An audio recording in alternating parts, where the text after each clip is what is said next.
So my name is Morna Gerard and I'm interviewing Katharine Rapkin for Georgia State University's Women's March Oral History Project.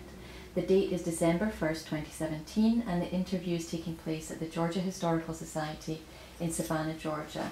So let's start with where you were born and the year that you were born. I was born in Decatur, actually. I know, at DeKalb General in 1974. And so people ask, where did I grow up? And I say, well, I was born here, but I grew up in Nebraska. Oh, so how did you get out to Nebraska? My father's a professor, and so it was just where he landed. It was mid-70s, and I think his offers were New York City, and so it's like taxi driver era, you know, New York or Nebraska, and both of the options I think were miserable for my mother, who's from Savannah, you know. So between the two, she chose Nebraska, and that's where we wound up. So I was born in Georgia and have come full circle, and I'm now back here. So first of all, what did your father teach? He taught international relations. Okay. And how long were you in Nebraska? From the time I was 3 until I ran off. I left college to move to Baltimore, and then I wound up coming back to finish college in Nebraska, and then after college I moved to New York. So, what did you do in New York? I worked in publishing. Well, my aim was to work in publishing, and I went and I got a temp job at the Whitney, which was fantastic, right? And I didn't, you know, I was 20-something and idealistic and said, as fabulous as this is, like, I came to work in publishing, so thank you for your offer of permanent employment, Whitney, but I'm going to continue, you know, my dream in publishing. So, you know, looking back, I think, you know, that could have gone either way, but it was a great experience all around. What was your degree in? My degree is in English. Okay. My bachelor's, my undergrad degree is in English, so. And how long did you stay in New York? I was in New York for a few years, and then you know, through 9/11, and I actually lived right across from the towers in Jersey City, and so you know, that morning of 9/11, I was running late, which is not uncharacteristic, and took my dog out. I had this giant, outsized Airedale in Winston. I took him out to pee, and one of these epic, like, minutes long, really, we're still standing here, and then I'm looking around and I see smoke over there, and I think, oh, there's an electrical, you know, there's an antenna, there's something, and I'm like, come on, Winston, hurry up. I would take the train either to the Trade Center. There's 2 ways I took the path in, and then would switch up and go. I worked in Rockefeller Center. And that morning I'm like, I don't have time to stop at the muffin kiosk at the Trade Center, so let me go the other way. And it was, you know, people had Blackberries. It was before everyone had, you know, ultimate always, you know, connection. So, but at some point midway on one of the stops, it was known that there was, you know, something terrible going on. So anyhow, so it was there during that period of New York City, and I left a year or 2 later and just said, you know what, I leave it to fate. I am going to go wherever you know, the tide takes me. Either Savannah, where I have family, or Nebraska, where I have family. So I looked for jobs in both places and was pretty quickly offered a job here, and so I came to Savannah, where my mom lives, and never thought I'd stay, and here I am. So. How long have you been in Savannah? I moved here in 2003, and stayed for a few years. I worked for Savannah College of Art and Design. They opened an Atlanta campus in 2005, and I was one of the first few employees there.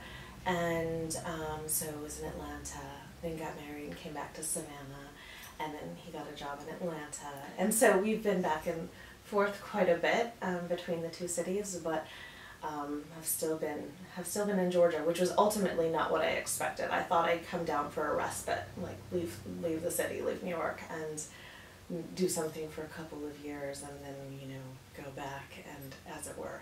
That's not how it happened. Well, tell me first of all, what is your profession? I'm an archivist, Okay. and at Georgia Historical Society, sitting here today in my office, which is fun. And this, came about initially.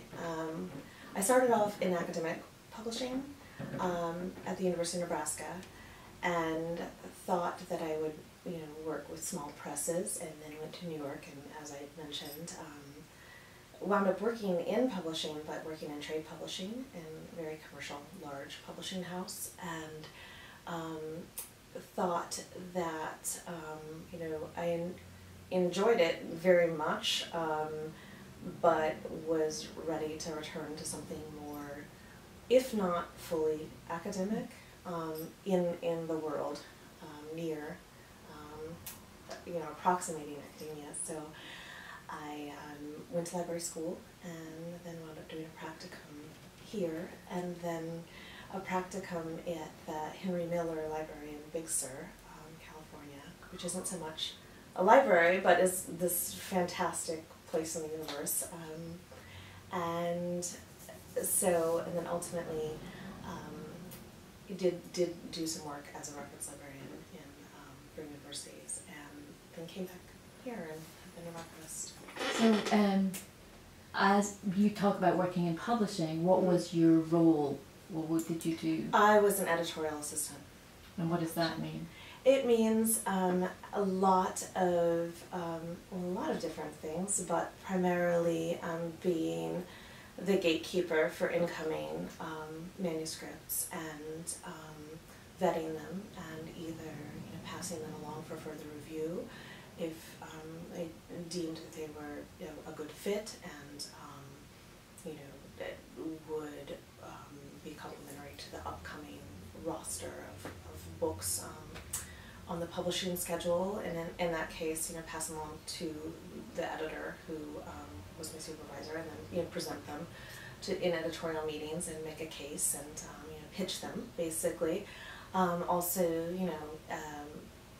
agent lunches, and being introduced to authors and agents around town, who just making connections that you don't know when or whether or not they'll be fruitful, but very different in that sense from the academic publishing world, where no one really wonders or asks about whether an author is good on TV, or how marketable are they. It's the merits considered are different in those two worlds.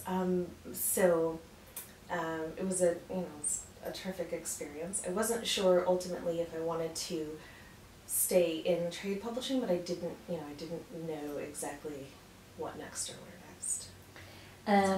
And I see all these things you talked about earlier. I've got all these little questions Sure. in my head. The day of 9/11, Mm-hmm. you're on the train figuring out that this is something as bad is happening. Did you go home, or did you continue into the city? Well, at that point, I was in the city, and so I went to the office and on 6th Avenue, and it was already somber. Everyone was there. Everyone I worked with was there. And my boss was and this is just, who he is. He's like, well, we're fine where we're at, let's just keep working. And he continued to do his, his daily tasks as he would any other day, with some phone calls and just, yes, fine. And it was a very, some people were like, oh, I'll see ya, and left immediately. Others of us stayed a bit longer. It was also, if you recall, like, people were not, the cell phone situation was tenuous, so landlines, I was getting so many calls from friends and family, and we were also there taking it in, like, on on the screen, you know, as it happened. And ultimately, I wound up walking down the middle of 6th Avenue with, you know, scores of other people toward a spot further, if I'm recalling correctly, further midtown, and where I met up with my then boyfriend and roommates, and we walked again to ferries, and ironically, the boat that we wound up eventually being put on was a party boat, and a party boat that had been docked down by you know, the financial district, by the Trade Center, and the whole top level of the boat was cordoned off. It was covered in ash, and as we boarded, there were things that, you know, at the table, because we're at one of those big tin top tables at the party boat, and you're sitting with people that you are going home with, and sitting with people that you feel lucky to see and will never see again. And you know, one man had half his shirt missing who was sitting at our table. There was a paperback book that had, I don't know how it had landed in there. It was also covered in ash, and it had somebody's plane reservations, plane tickets, you know, as the bookmark in the book.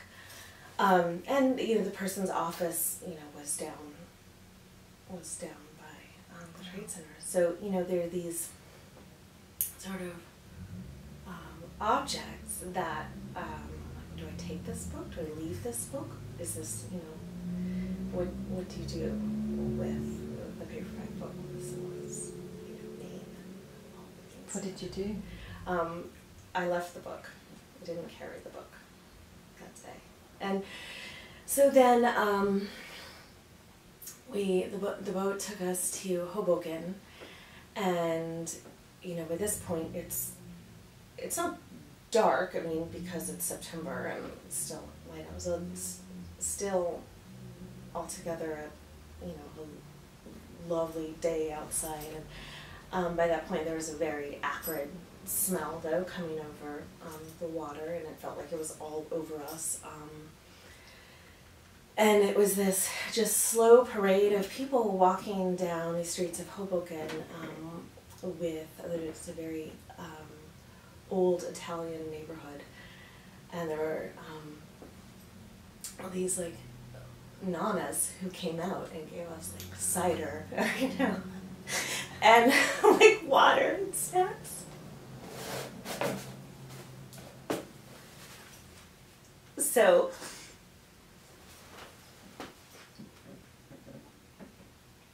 there are this definite, I don't know how to really say it, but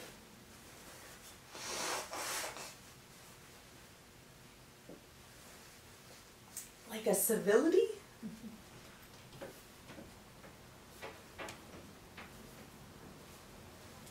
So then it like smoldered for seemingly forever. You know, it was a protracted experience. I'm not saying that that is worse than the actual like occurrence of the day, but there certainly wasn't any, you had different like loci of tragic activity. You had recovery and, you know, people who were earnestly and heartbreakingly searching for folks still. And so, you know, all of that's going on, and you know people who were affected directly, and you just can't complain about anything.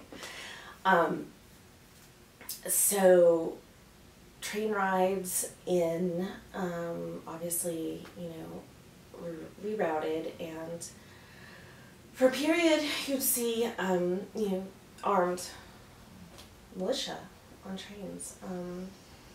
Our office was we had folks in the full hazmat suits and plastic sheeting because we had, what is it called? Not, I just had it in my mind a second ago. Anthrax threats, you know. So there were all of these, you know, aftershock kind of experiences of that day that went on for a while, and then for various other personal decisions, good and bad, and so on and so forth, just compounded to the point where in 2003 I said, this has been hard. And so, you know, I'm sort of free to just take a break, and I did.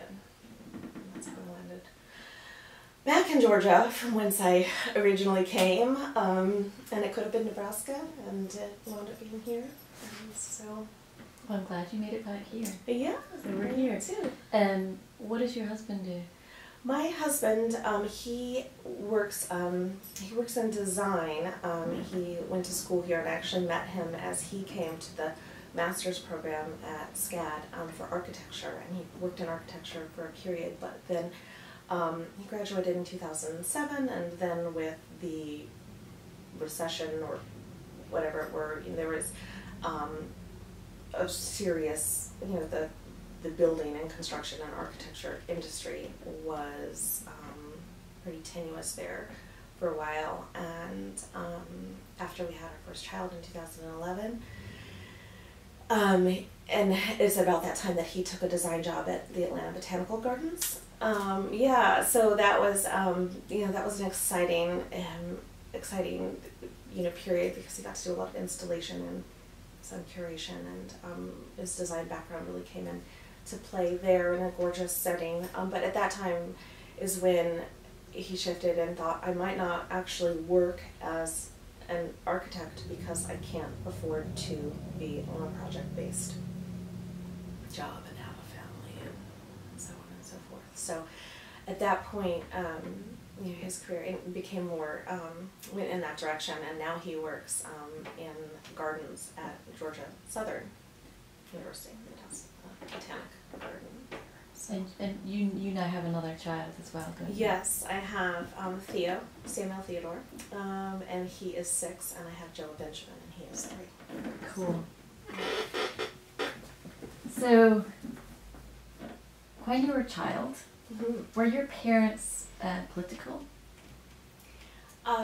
Yes, and most people we knew were, I would say, you know, had opinions about political situation. Not one of my earliest memories, but one of my earliest political memories is, you have to tell me if I have mascara on. You're good. Okay. Is coloring in flyers of Reagan on a rocket. So it was, you know, prior to the 1980 election, and going door to door and like putting them on people's doors. And we had always had local campaign signs in our yard, and you know, that was just kind of a part of, and our friends and neighbors were that way as well in Nebraska. So, but certainly on our block we were not, it wasn't, you know, homogenous. There were very, you know, dyed-in-the-wool Republicans, and friends of, my parents' friends were, you know, often far more conservative than were we. But yes, early memories of going door to door, and it was actually something that continued through middle school and high school. Just to back up a little bit, to give a little preface as to how I got to the point of being so active in high school, is my dad's Jewish, my mom's Episcopalian. They didn't know what to do with us, so they raised us Unitarian. So there is, just built into that, a giant social justice component. And so it was just kind of, you know, in Judaism, it's tikkun olam, to heal the world. You're not responsible for fixing everything, but you're not to sit on your duff and watch it, watch it get worse. You do as much as you can. And so that's been fully integrated into Unitarianism. There's a lot of overlap there. So we always had projects that were, if not overtly political, in the aim of social justice, which can't not be made political by by people or powers that be. And then I was part of Young Democrats in high school, did a lot of phone banking, did a lot of campaigning, did a lot of, would drive out to, and you didn't have to drive very far in Nebraska to be out in the middle of,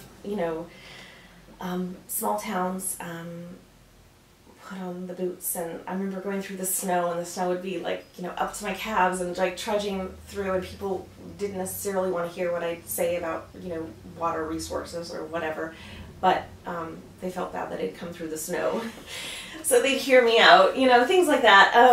And even in high school, my boyfriend lived in Des Moines, which is about 3+ hours away, and I'd go and get spend weekends with his family, and he's like, well, before we we have to, we'd have an area, he was if not completely enthusiastic about doing canvassing and such. It was expected of him and his family as well. We'd help his mother out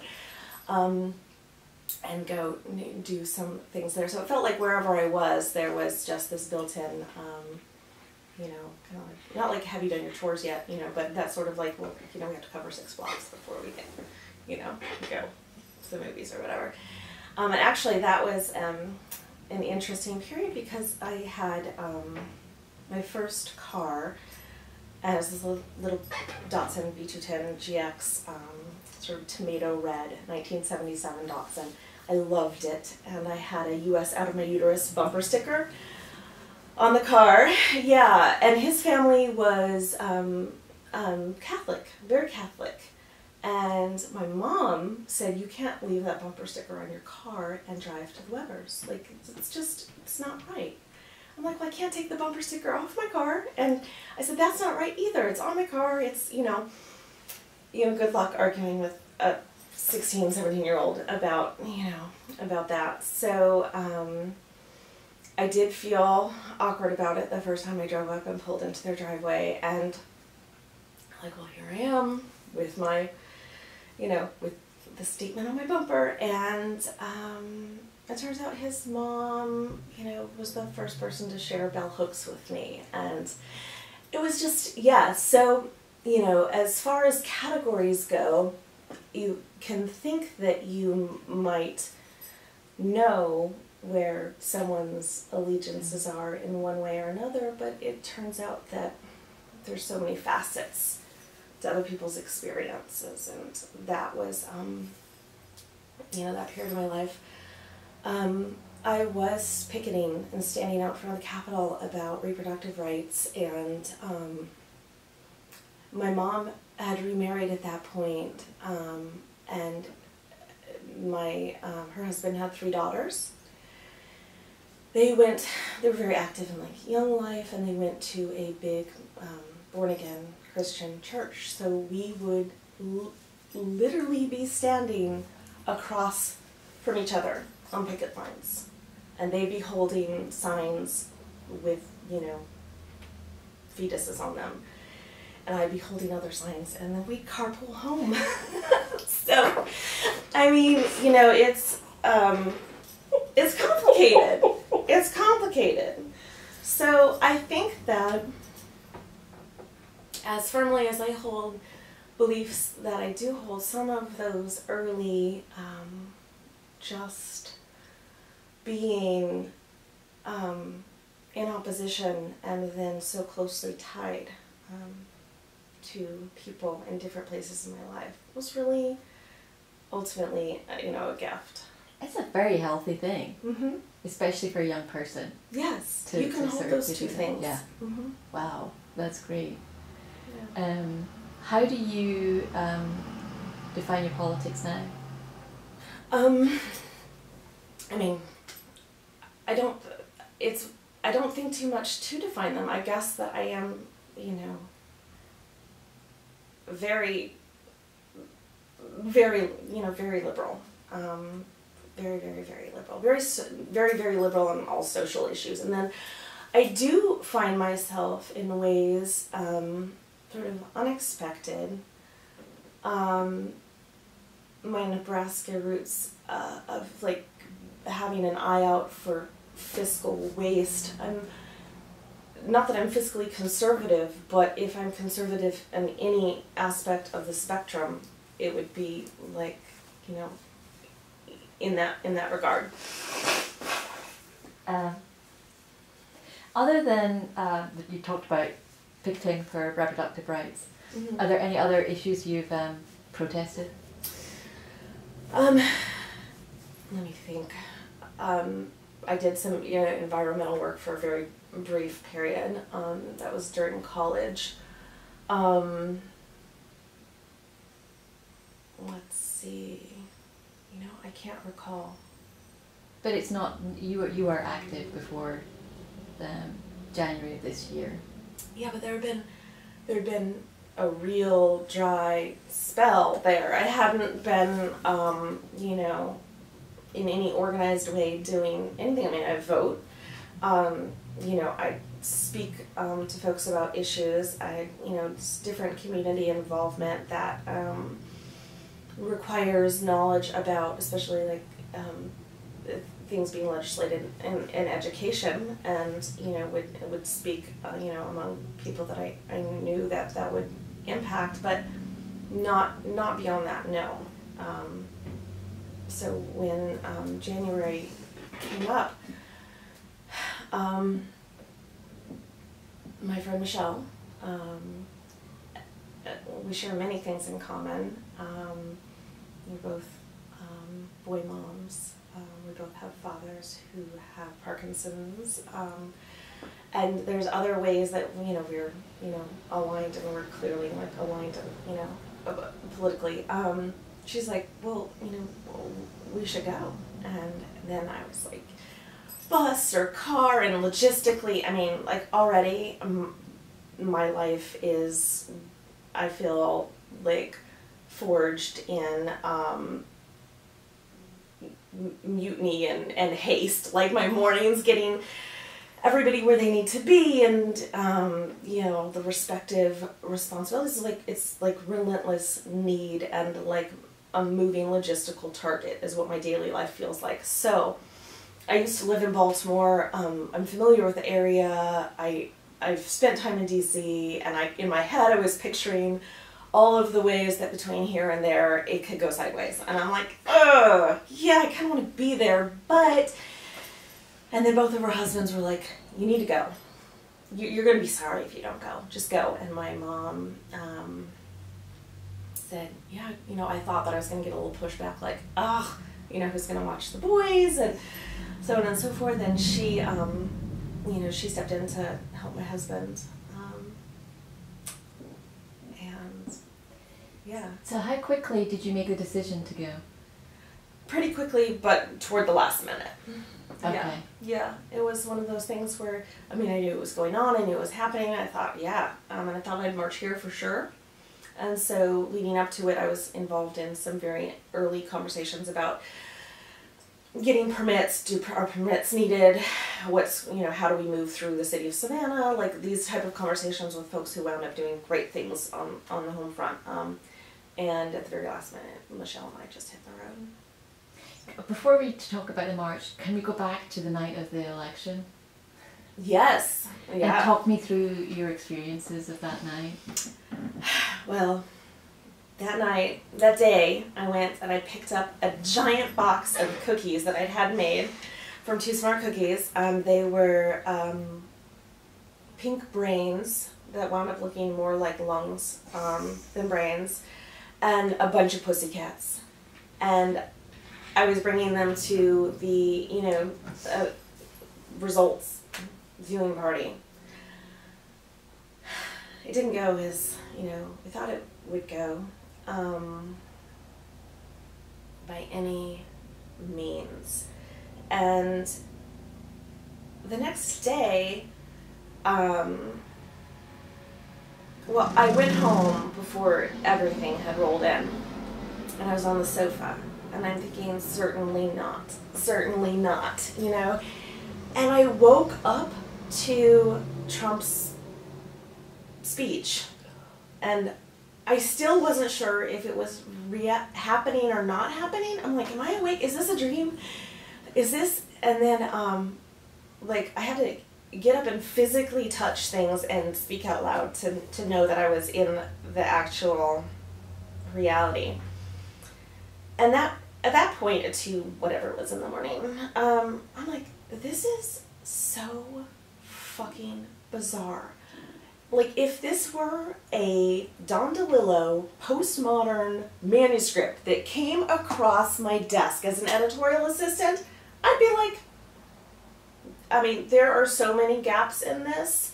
This is so not going to work. Like, as a Pomo novel, I think it would be a fail. And when it was the reality that day, I'm like, it was just a very... Well, it hasn't gotten any different since. It's just more chapters have been added to this. I remember, it was in the 90s, my father started giving to, what is that? Is it the National Science Foundation? I cannot remember the exact site.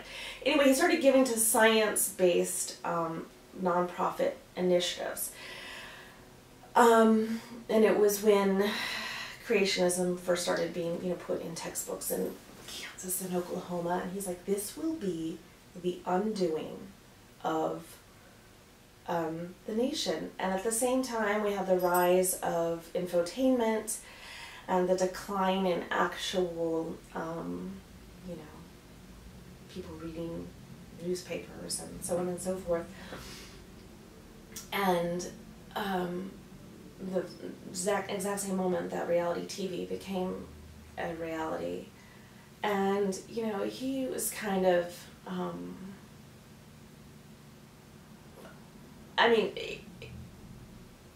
he had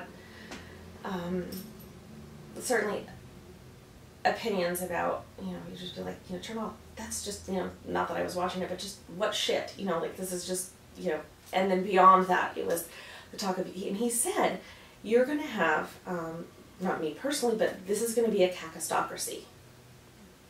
And that's when I first learned that word. And this was decades ago. Explain what that word is. It's just, rule by the absolute least competent and crooked people possible. And, I was like, not that I disregarded it. I didn't. But all of it seemed to, in a compressed way, become an actuality.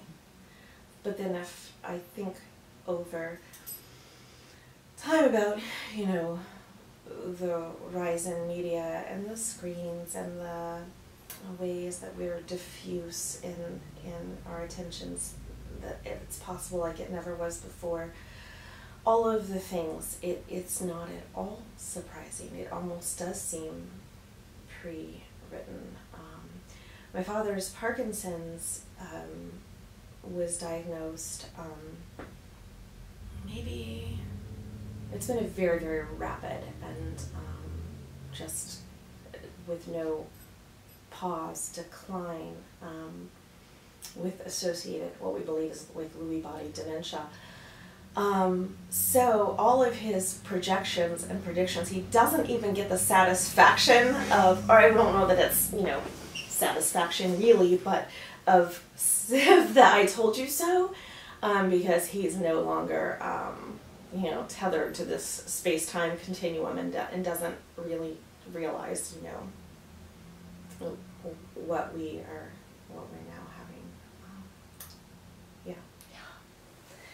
having. Well, was there a reason, let's go back to March, was there a reason at the last minute you chose to go to DC rather than stay here? I just had this gut feeling that it was one of the things that, you know,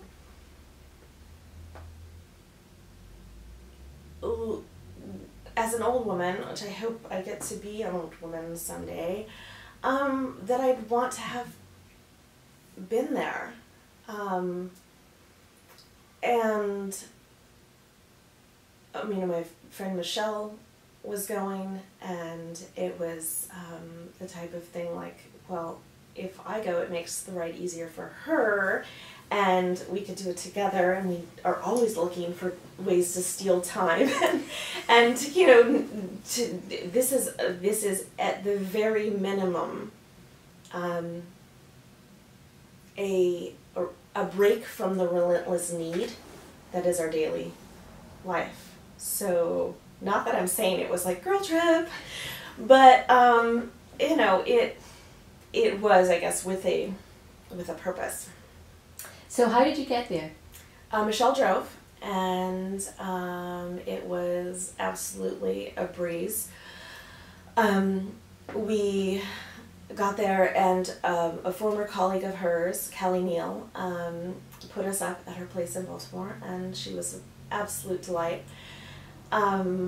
We got up the next day to go to the train, to take the train into DC, and it was the just absurd lines around giant block of the train station, and fewer trains than should have been there.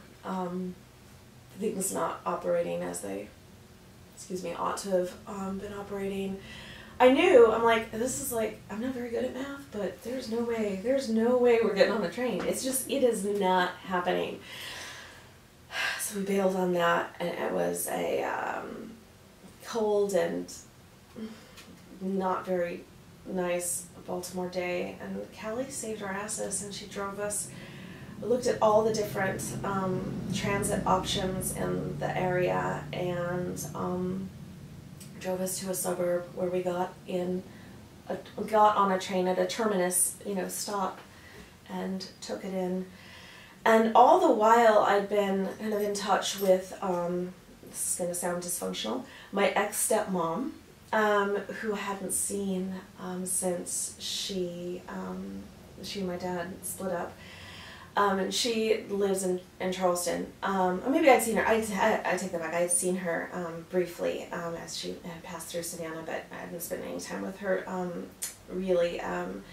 And she had flown to go to the march, and she said, let's meet up. And, in the sea of a gazillion people, we wound up just pretty effortlessly just finding each other on the corner. And so she and Michelle and I marched the march together. So when you get into DC, at what point did you realize this was going to be a bigger march than most people expected? Pretty immediately. I mean, it was the whole city had this tone of, here it comes. Almost the way you anticipate, I don't want to say like a natural disaster or anything, but there was, people on the ground, getting ready, DC folks getting ready for the influx of people. There's just that sense of anticipation of how big will it be, what is this going to be? And then mobilizing for the march, just seeing the seas of people and how many directions the seas spread, everybody wanting to converge and, into formation, really. It was kind of a little bit of the sense of the same at the Baltimore, train station, like, we're never going to get on this train. But, are we going to make it to the main, like, promenade? And there was a whole lot of standing still, and a whole lot of, it's just like little, almost like, cells bumping off of each other, everybody. And I really couldn't see the forest for the trees, and I took a picture, and the networks were totally overwhelmed, but I took a picture and said, is it moving yet? And people here in Savannah saw the picture of, us in just this, tangle of folks, and actually was getting word from other places about where I was in the bigger picture, which was an interesting sort of meta experience of being somewhere. So yeah. So when you got to the rally, Mm-hmm. where were you hanging out? I don't remember the intersection that we started at. I really don't. It didn't seem to matter too much, because I can't speak to this, but it seemed like anywhere you were was much like anywhere else you could be, in that crowd. Were you able to see or hear the speakers? We could hear speakers. Yeah, we could hear speakers. But at that point we knew we weren't going to get to the speakers, and we were okay with that. Just being counted at that point was all that mattered. We made it there. I mean, it felt like sort of the trip to Wally World, and I was like, we're not going to get on the train. I'm like, how are we going to get? Okay, we'll go to this train station. All right, we're here. All right. So it just felt like having arrived was having arrived. And we had our signs. Michelle made us our pink pussy hats. So we're representing. Here we are. So both of you had signs that were made by Panhandle Slim? Michelle wound up taking and making one of her own signs the night before, and I did carry a sign by Panhandle. And I'm going to bring this Sure, over so that we can show it. Yeah. There you go. Yes, this is my treasured Panhandle Slim sign, and I think that I would have given up probably anything on my person before I gave up my sign. Why did you select that sign? Well, it was a scenario of you've signed up for a sign, and they can be signs can be picked up at this place in this window of time. They went so quickly that it was like you grabbed what you could grab, and so I was pleased to have one with, to have one at all, frankly, but yeah, so I got a lot of shout outs on the walk and on the way about the sign. People asked to have their picture taken with the sign. It also became like an emblem of marching, being a marcher from Savannah. By the end of the day, I just, you'd run into people who would say, oh, you must be one of those Savannah people. And they'd ask about Panhandle Slim, and where did you get those, and who was that guy, and so on and so forth. So, I think we all, going to the March from Savannah, were stoked to carry a Panhandle Slim sign, because if you spend any time around here, you see his work and his, it's sort of beloved. And so, to just be carrying that anyway was great. But then to have it be such a unifying symbol of our, local identity. I think we were proud to have these with us. So, yeah. Well, I'm just kind of blown away how one community, more than any other community, I think, in 1.5 million people, had something so unifying, so easily identified Yes. It just is kind of amazing. We didn't, at least I didn't have that sentiment until we were there, and then definitely it felt like the cherry on top, kind of. Oh yeah.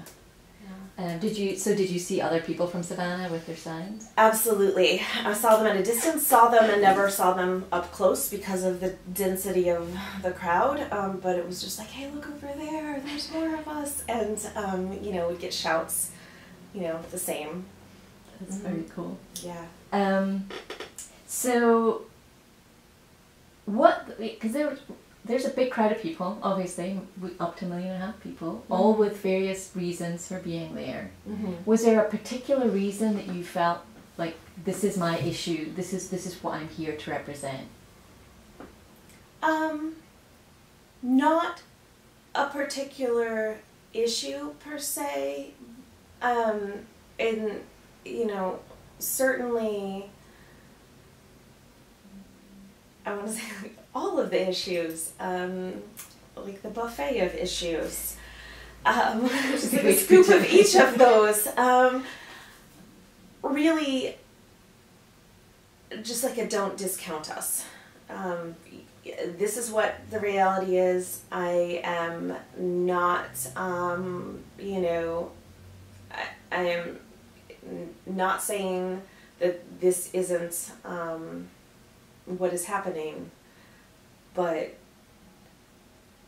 we're here, we're going to remain here, we're loud, we're going to remain loud. This is just the tip of the iceberg.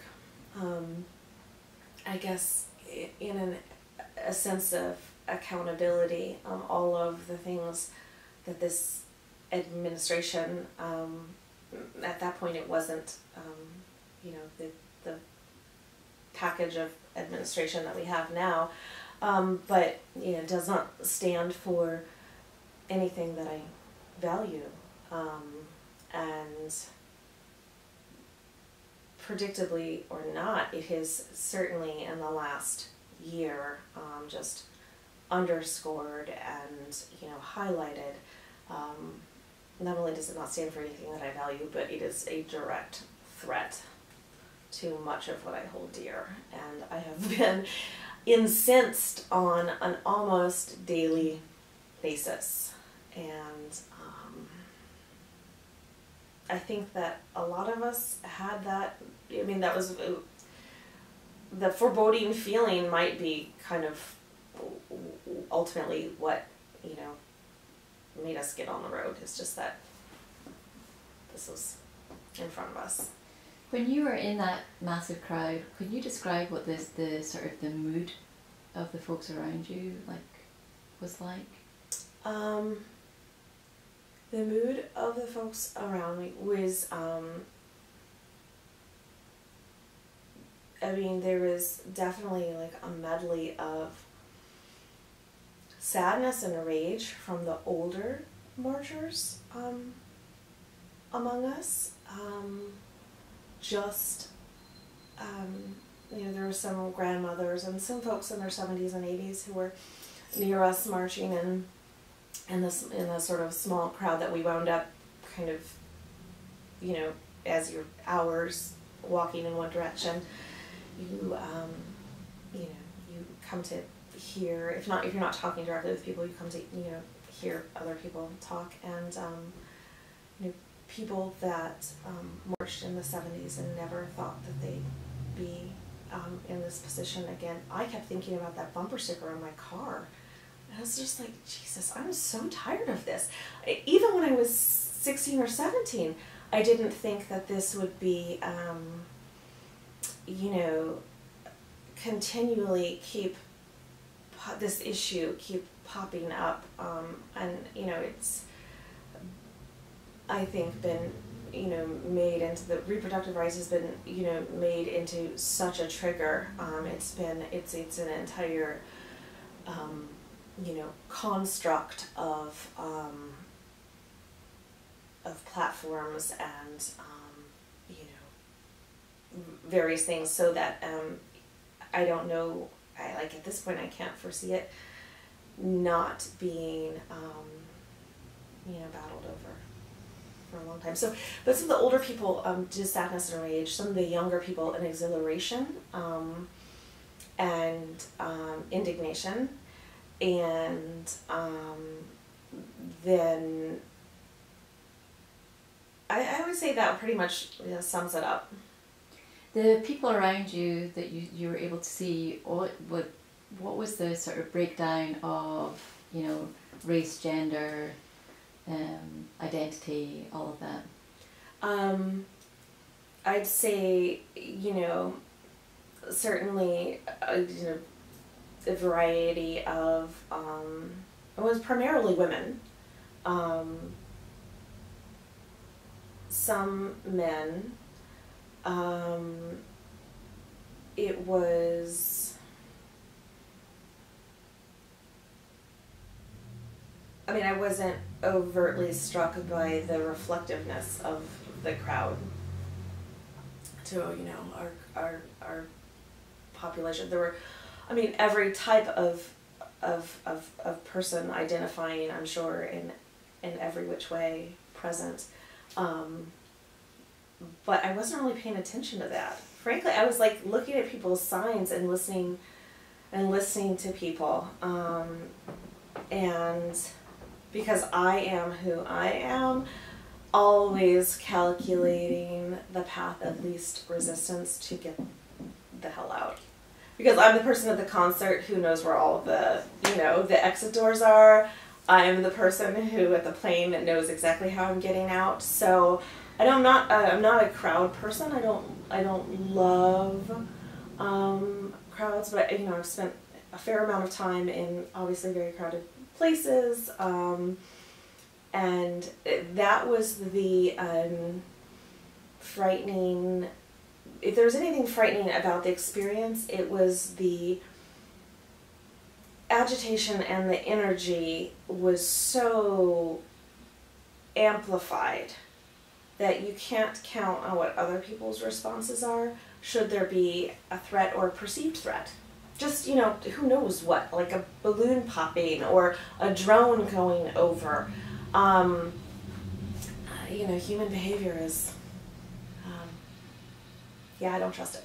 So I wasn't paying as much attention to the composition of the crowd as I was really and truly, okay, at 3 o'clock there's a break, this way, the crowd is least dense here. It was a marching, moving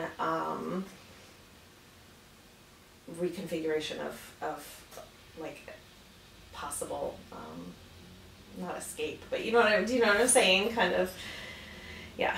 So did you manage to get to the march, like to actually march? I think so. I think so. Because there's a big delay in all of that happening. Yeah. You know what? I don't even think that at the end of the day I registered whether we were en route or not en route. I think there were various participation points. I don't know. I don't. Yeah. So you talked about safety. Did you see police officers around, and how many? How were they interacting with the crowd? I definitely, we saw police officers when we immediately came out of the trains. Well, the first thing we saw was a giant box truck with,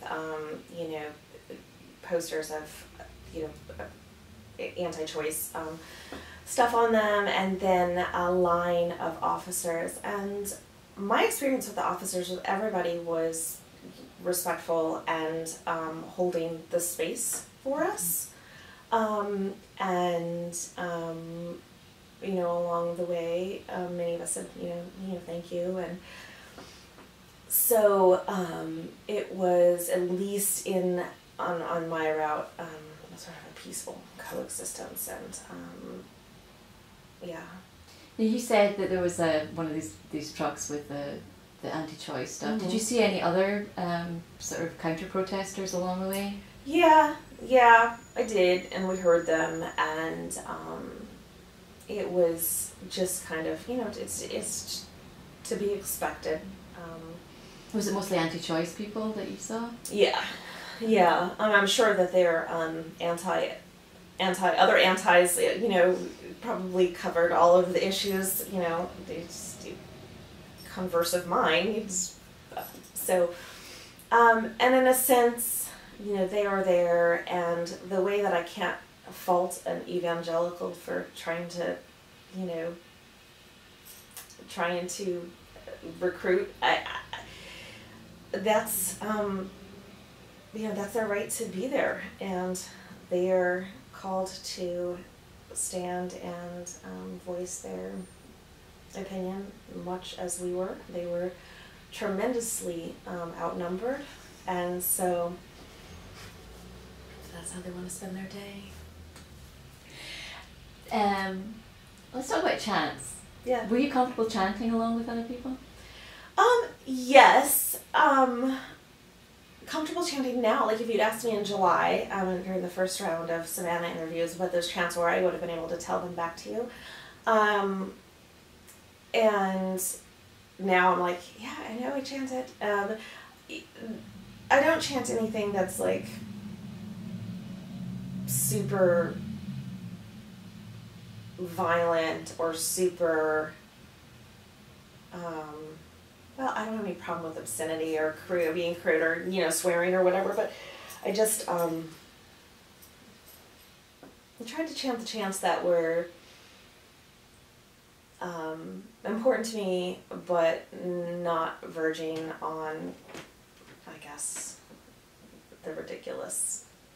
Did you hear some that were yeah offensive? Yeah, I mean, I'm not offended by much personally. I heard lots that other people would be offended by, you know, saw nudity, whatever. I mean, none of that, I mean, all is fair, I feel like, and I'm not offended by any of that.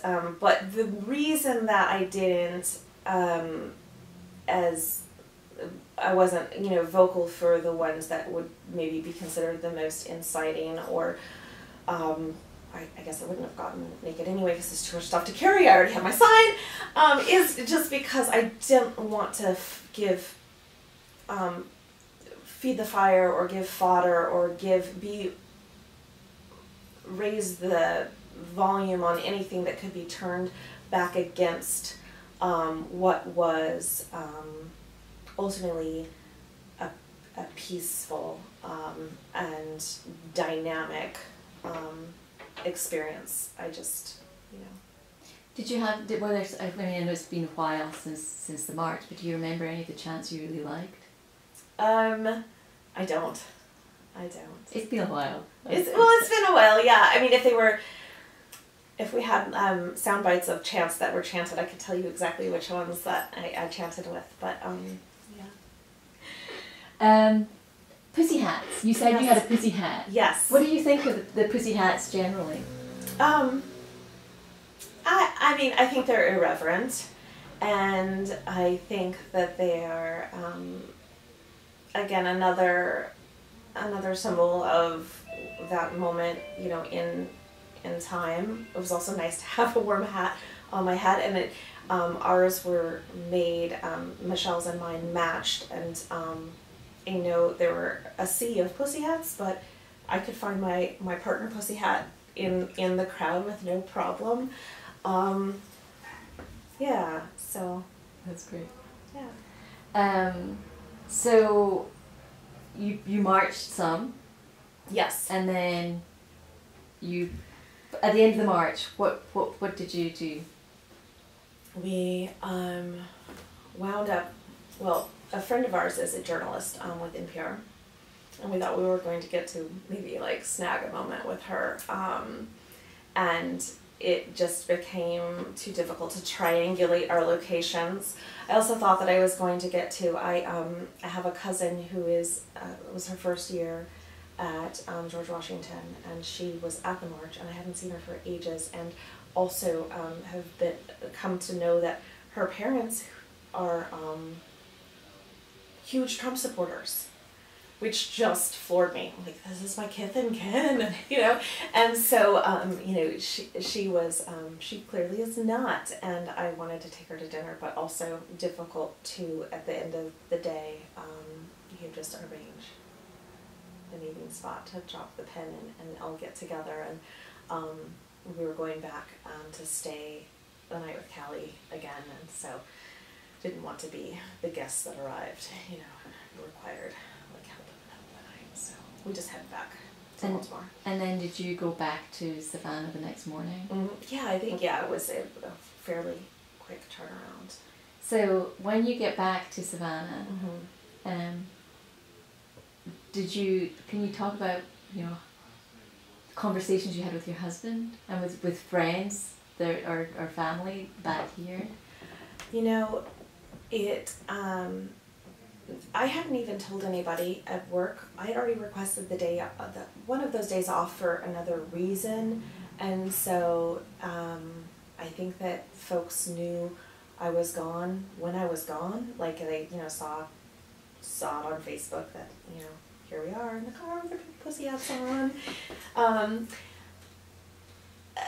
So there wasn't a lot of build up, and at the same time when I got back, it all felt so impossible to convey, and in a, you know, just an exchange of how was it?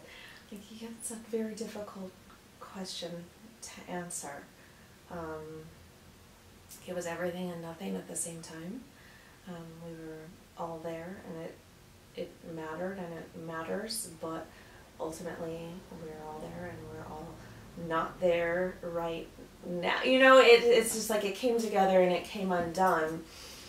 And I think there are lots of experiences like that in the world where you, even though it's a subjective experience, and each of us who marched ultimately probably left with a slightly different fingerprint of that experience on us, it's, I think, a universally understood, like, if I know somebody else was at the march, not too much needs to be said. It's this connecting, like a channel that you share between you, and it's not something a channel you can easily tune in for somebody else who wasn't there. So my husband's, I think I talked about the numbers, the sheer mass of people, and the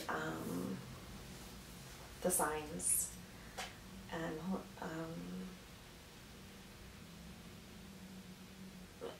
all of the, like, corollary conversations between Michelle and I, and I mean, all along the way we talked about all of our experiences in life that would align us with the trip we were on. Those were, you know, tremendous, you know, great conversations that we never have the time to have uninterrupted. Those aren't things I'm telling people. Those are private things. Yeah, I don't really talk about it too much. What did you think about the media coverage of the marches? The media coverage of the march was, you know, vastly different depending on, you know, how you turned the dial. I guess further just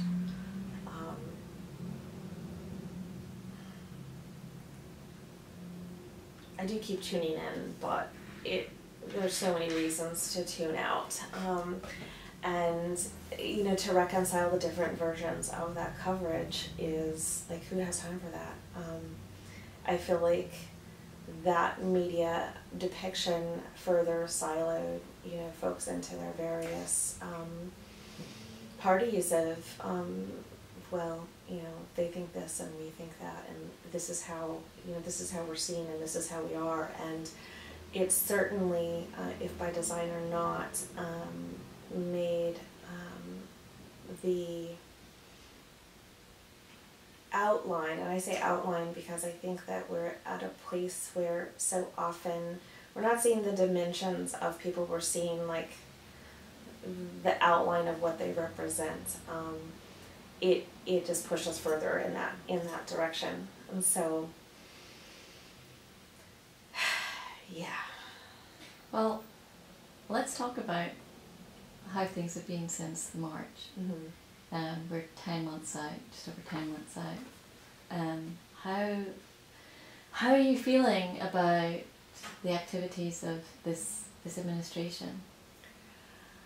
I was walking around the other day, walking around the park, and I had this just like swell of retroactive empathy for misconceptions of people from different countries and different religions and different, you know, places, and thinking, what I've known of them through media representation, through, what I've read, from what I've been told, like, I am so aware that, right now, and for good reason, if I were to be judged by my government's,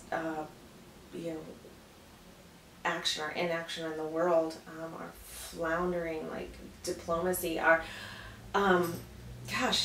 it's just an entire chapter of, my life could easily fall under, from another person's perspective, just be tagged with, this era, and how grossly misrepresenting that would be. So I just had this like, oh.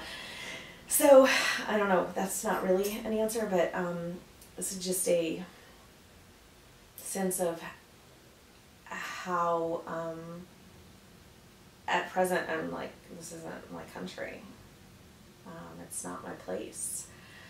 It's my place in, I guess, a hope and an obligation to improve it where I can, and to hold fast to things that are important to me, and to, I guess, just suck it up, buttercup, and dig in, and just keep focused on the values and the direction that I'd like to see things go. I can't remember the original question now. How you felt about, you're pretty good at answering this administration. Yeah. So there's a lot of people have been involved with various like letter writing, calling their politicians, indivisible groups, all of that. Did you get involved in any of that? All of those. Lots of postcards. And, people very recently have brought up the postcard campaign to Nixon, and how when Americans wrote to Nixon and were just like, basically, there was that just flood of postcards that hit the White House, and he then, we all know how that ended. I was like, that is, I've gotten to the point where like, yeah, postcard, yeah, but, we're not dealing with, it's a different game. I'm like, I don't even know if I want to waste my postage. It's nice as an activity to get together with the people, and it sort of fosters that energy that might get things done in other areas. But, Nixon was, for all of his many faults, first of all, was not as profoundly stupid as this 45, nor was he the proud owner of multiple verifiable personality disorders. You could send 1,000 million trillion endless postcards to 45, and I feel like it would do like nothing. But in the beginning, the postcards felt like a thing to do, and I've been more maybe like focused locally on things, and different. I'm sort of a foot soldier. I feel like I'm not leading committees, but I am happy to. I'm the person who, like, if for a period project you need somebody on a Saturday night to walk through downtown Savannah with a giant overflowing box of tampons and period products, I will talk to strangers on the street about that with you and walk you, to your car. I will show up to school board meetings. I will, I'm that person. So I think I've done probably something every month since the march in one way or another. And calling, yes, and calling in Nebraska, and calling here, and I feel like I'm also a connector of people and information, so people who ought to know other people whose passion projects and whose work might, benefit from, collaboration with somebody else. I'm maybe have been more active this last year in that way than I have been in a very, very long time, making introductions and referrals and so on and so forth. So. Well, you were certainly very helpful in getting these interviews here organised. You did a great job with that. People have been very busy throughout the year, and it's like there's no sign of it letting up. Mm-hmm. Like all these issues that have to be dealt with. How do you what's your advice to folks to sort of find balance, to not be burned out by all of this? I feel like I am, it's affected my executive function. I feel like this last year has affected, it's like a hole in the bucket, really. And if I were working with this many fires burning, at any other time, I feel like I would have made leaps and bounds of progress in all areas of my life, personal, professional. But this past year has been so draining, because there is, every day there is something new to rail against, and I guess it also taps into my, sort of hang up of, if I can't do something perfectly or well or completely, should I start it? And then I'm realizing that it's sometimes enough to make your mark and just have it be whatever it is, and it's going to be more and better and than if you didn't. So I guess my advice is really sort of cliche. It's just on those days when you can put your pants on and show up where you can, and be kind out there in the world. We have about approximately another year until we have midterm elections. Mm-hmm. What is what's your greatest hope between now and then for this country? My greatest hope is that people are that people show up, that we have not in the intervening year suffered fools to the point that we don't show up. And I think that for many people it's been sort of a crash course in civics, and election turnouts, at the local level have been surprising, and that is invigorating. Turnarounds in North Carolina have been just like a blessing delivered. I mean, I think that there is, we cannot waste those changes. I mean, that's something. So I was reading something totally unrelated recently, and there was a line in there, and this happens to me a lot because I'm often too literal, but it was saying about learning to hold your fire. And I'm like, I love that. Because as I read it, I was thinking, like hold your fire, like keep it within you, like hold on to it, like don't waste your fire. You've got to like keep your fire. You need your fire. You got to, you know. But then I'm like, no, dipshit. It means like, you know, don't be like, you know, hold your fire. Like two totally different meanings, right? So I think right now, like, I just like for people to hold their fire, you know, just like keep it, keep it there, keep a little bit going for yourself. You know, the eternal chalice or whatever it is, don't let it go out, whatever that means, whatever that takes. Yeah. On the flip side of things, what do you fear most within the next year? I fear that we have lost so much ground on, you know, legislatively we've lost so much ground. We've had so many things undone that in certain aspects of our global world, I don't want to say they're irreparable, but we didn't have time to waste 4 years ago. We didn't have time to waste 6 years ago. Environmentally, had we continued on an improved arc of accountability and responsibility and action and restraint, we'd still be hosed.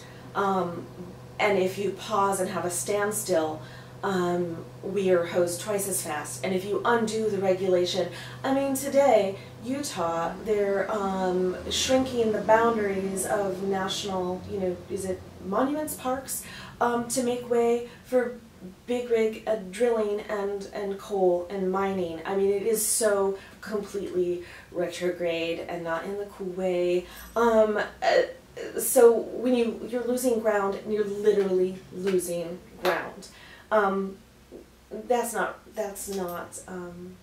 so my fear is that there will be areas that, are never recovered, or we'd have to have a change in administration. The pendulum won't have to swing so far, and there would have to be such a concerted, devoted effort at repairing all of, environmentally repairing all of the things, I mean, diplomatically repairing relations. Yeah, I really don't know. I guess my fear is an incalculable, you know, how much have we lost? And it's as a really small child, I got Ranger Rick magazine, and I think it was in Ranger Rick. I don't know why it would have been in Ranger Rick, but I can't remember where else I would have read it unless it was in the paper. Something about the national deficit, and in my mind, like how much it grew per day, per minute. I must have been like 5 or 6, and being so pissed off and having anxiety about the ticking, mounting amount of money. And I thought about being a grown-up and about having to pay this back, and I'm like, I don't even want a stupid missile, and now I have to pay for it. I'm going to pay for it when I'm like 50, and that's not fair. And so I feel like that, but like, you know, what are we losing right now? What are we losing? And like, how are we ever going to get it back? And so it's a similar complete anxiety. Mm-hmm. Yeah. I think there's a lot of people suffering from various levels of anxiety right now. Right. Like way beyond what we normally suffer. Right. Have you got any? What are your coping mechanisms for that, though? I am actively trying to cultivate those, since I've already revealed that I'm prone to some sort of dramatic metacognition of problems from the time of being very, very, very small. It doesn't come naturally to me. I have started doing 8 to 10 minutes of morning yoga, which I do find sets me off on a I'm never sorry I did. I'm never sorry I do it, and it's something that if I do in the morning, I'm like, I did a thing today, and just carrying that with me, no matter whatever else happens, I did that thing, is good. I have really start to appreciate and recognize the value of investing in friendships with my women friends. And as my parents age, and as I see who calls and who comes by, and how,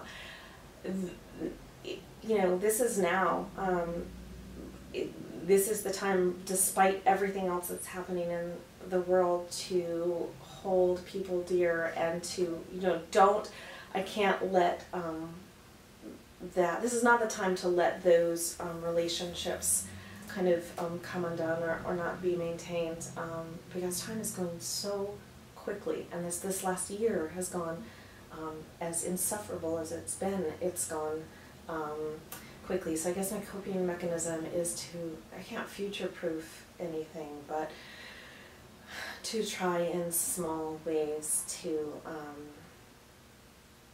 spend thought and energy on what I love in places that hopefully will, you know, have dividends later. If someone was planning to go to a march in the future, what would your piece of advice be to them? My piece of advice would be, because I'm intensely pragmatic, is bring a safety pin and duct tape.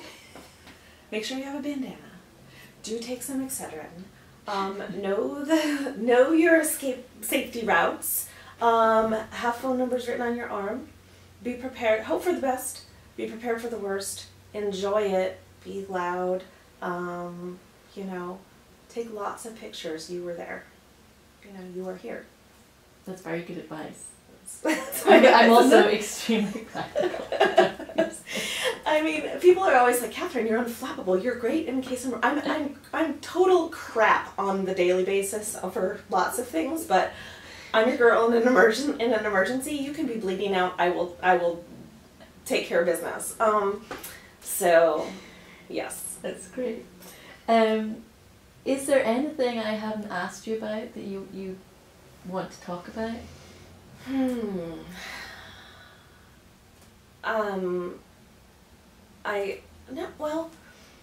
I do really appreciate the value of these oral histories, and I think that they're a counter also to the fleeting blips and blops in the media, that there is on record, on my permanent record, an account of being there, and this is an important part of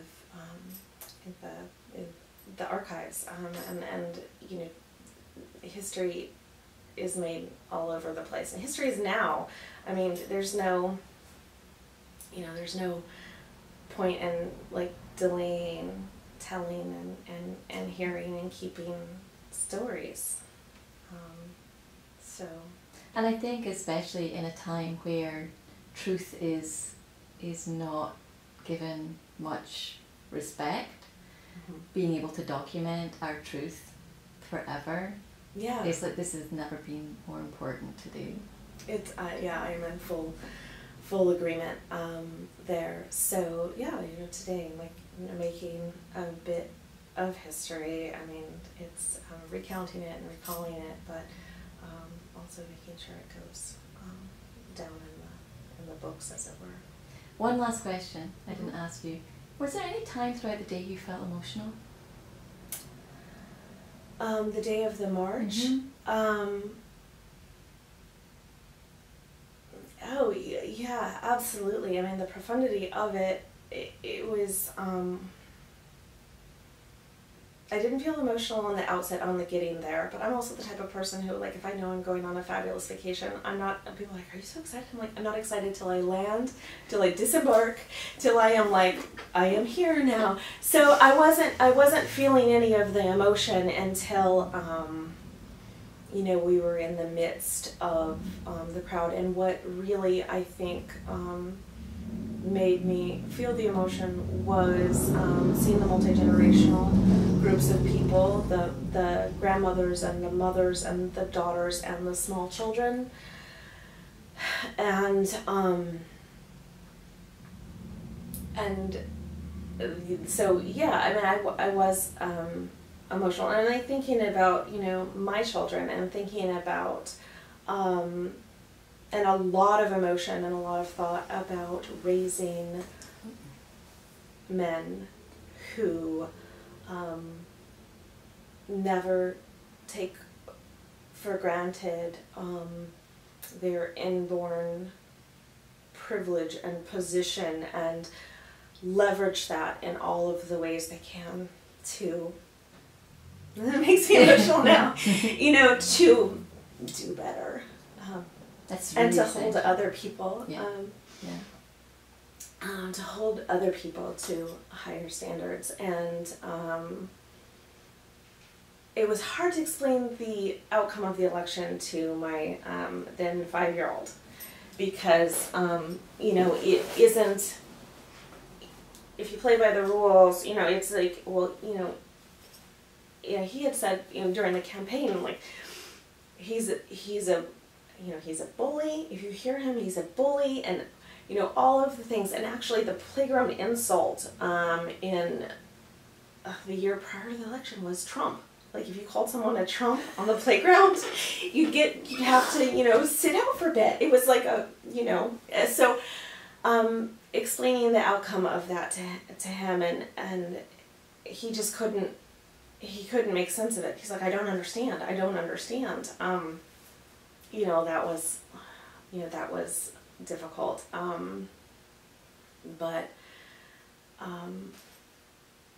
Thinking about sort of just, we have so many new battles to fight, and then thinking about the battles that we're like fighting again and still fighting, and hoping that those are not ones that my children are still carrying on, was humbling and enraging, and really emotional. I think as a parent of young children, it must be just frustrating and difficult trying to figure out, how do you tell your child to behave as a good human being when you see somebody who is not a good human being being rewarded for that? It's like profoundly challenging, I think. It's an absolute challenge, and there was just a recent experiment with like 2 monkeys, and in the experiment, the 2 monkeys, they're supposed to put a rock through a hole, and the one monkey gets rewarded with a cucumber, and she's happy with that cucumber until she sees that her neighbor monkey puts a rock through the hole and gets a grape. And she sees it once, and then she's like, what the hell? And so, then again, they put the rock through the hole, and she waits, and she gets a cucumber, and she bangs the side, and she's like, and she literally looks around like this, and looks at her neighbor monkey, and the neighbor monkey again gets a grape, and she recognizes recognizes the inequity. The monkey recognizes the inequity between the cucumber and the grape.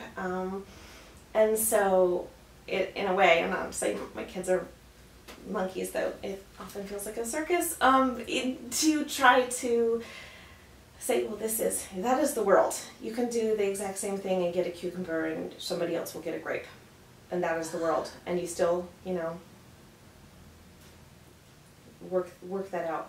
Work out a way to either, get a grape from your neighbor, or throw the rock in someone's eye. That's the world. Well, I thank you very much for, not only for sitting here with me and being interviewed, but you've been amazing pulling all of this together and helping me get people in here, giving up your office. Oh, that's nothing but a thing. And, I really, really appreciate it. Well, thank you for doing this and for letting us be, your partner on the ground here. That's great. So thank you. Thank you.